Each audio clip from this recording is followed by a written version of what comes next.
For Lebanon, it's been a year of escalation, destruction, and displacement. If there was an omen of how the year ahead would play out, it was Israel's assassination of Hamas leader Salah al-Aruri on January 2nd. The targeted drone strike was the first attack by Israel in Beirut, the conflict zone having previously been confined to the south, in the months after the decades-long conflict between Israel and Hezbollah reignited once more.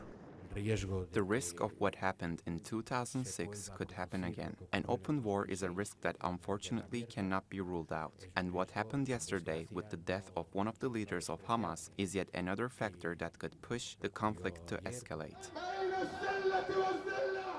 And escalate it did, with Israel's targeted killing of Hezbollah leader Fouad Shukr, the group's second-in-command, in late July.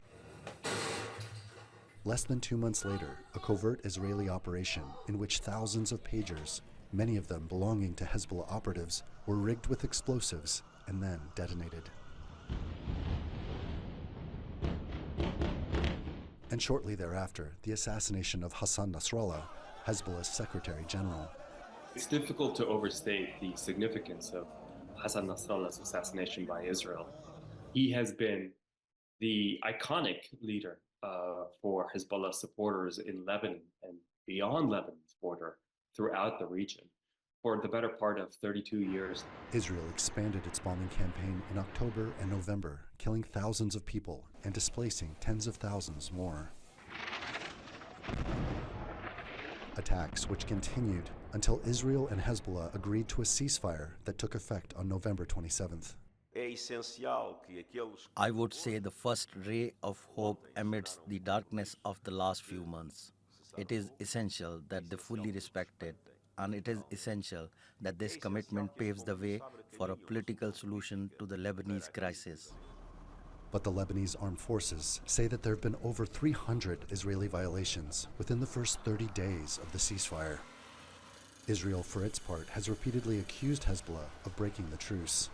Whether the ceasefire will hold for the full 2 months will depend on whether Israeli forces withdraw from Lebanese territory. As this year comes to a close, Lebanon is back to square one, on the brink of renewed conflict. It's something the country can't afford.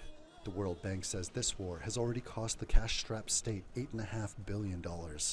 And even though Hezbollah has suffered severe setbacks, it's vowing to continue its resistance against Israel, written on the rubble of businesses and homes destroyed in Israeli strikes.